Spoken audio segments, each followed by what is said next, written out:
ರಾಗಿ ತರಕಾರಿ ದೋಸೆ. ರಾಗಿ ವೆಜಿಟೇಬಲ್ ಆಗಿರುತ್ತದೆ. ದೋಸೆ ದೇಹಕ್ಕೆ ತಂಪು. ರಾಗಿ ತರಕಾರಿ ದೋಸೆ ಮಾಡುವ ವಿಧಾನ ಹೇಗೆ ಅಂತ ನಿಮಗೆ ಹೇಳಲಿಕ್ಕೆ ಬರ್ತಾ ಇದ್ದೀನಿ. ಈ ವಿಡಿಯೋ ನಿಮಗೆ ಇಷ್ಟ ಇದ್ದರೆ ಶೇರ್ ಆ್ಯಂಡ್ ಸಬ್ಸ್ಕ್ರೈಬ್ ಮಾಡಿ ಸ್ನೇಹಿತರೆ.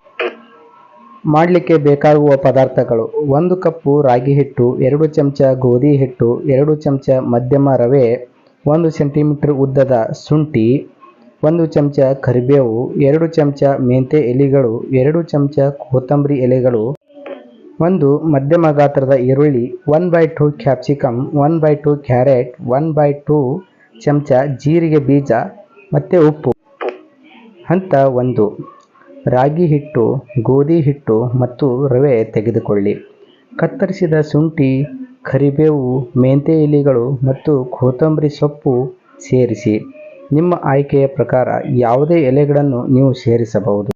ಹಂತ 2: ಈರುಳ್ಳಿ, ಕ್ಯಾಪ್ಸಿಕಮ್ ಮತ್ತು ತುರಿದ ಕ್ಯಾರೆಟ್ನಂಥ ಕತ್ತರಿಸಿದ ತರಕಾರಿಗಳನ್ನು ಸೇರಿಸಿ. ನಿಮ್ಮ ಆಯ್ಕೆ ಯಾವುದೇ ಇತರ ತರಕಾರಿಗಳನ್ನು ನೀವು ಸೇರಿಸಬಹುದು. ಈಗ 2 ಕಪ್ ನೀರು ಸೇರಿಸಿ ಮತ್ತು ಉಂಡೆರಹಿತ ಬ್ಯಾಟರ್ ತಯಾರಿಸಿ. ಹಂತ 3: ಇದೆಲ್ಲ ಆದ ಮೇಲೆ ಜೀರಿಗೆ ಸೇರಿಸಿ. ನಿಮ್ಮ ರುಚಿಗೆ ತಕ್ಕಂತೆ ಉಪ್ಪು ಸೇರಿಸಿ. ಪ್ಯಾನ್ ಬಿಸಿ ಮಾಡಿ ತೆಳುವಾದ ದೋಸೆಯನ್ನು ಮಾಡಲು ಬ್ಯಾಟರ್ ಸುರಿಯಿರಿ.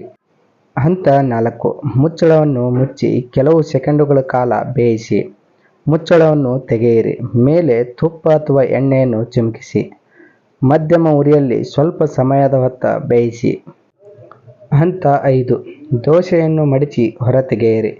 ತೆಂಗಿನಕಾಯಿ ಚಟ್ನಿ ಅಥವಾ ಚಟ್ನಿ ಪುಡಿಯೊಂದಿಗೆ ಬಿಸಿಯಾಗಿ ಬಡಿಸಿ. ವಾರದಲ್ಲಿ 2 ಅಥವಾ 3 ಬಾರಿ ಈ ರೀತಿ ಮಾಡಿ ನಿಮ್ಮ ಮನೆ ಮಂದಿಯೆಲ್ಲ ಆರೋಗ್ಯವಾಗಿರಬಹುದು. ರಾಗಿ ದೋಸೆ ಆರೋಗ್ಯಕ್ಕೆ ತುಂಬ ಒಳ್ಳೆಯದು. ಎಲ್ಲರೂ ಮಾಡಿ ತಿನ್ನಿ.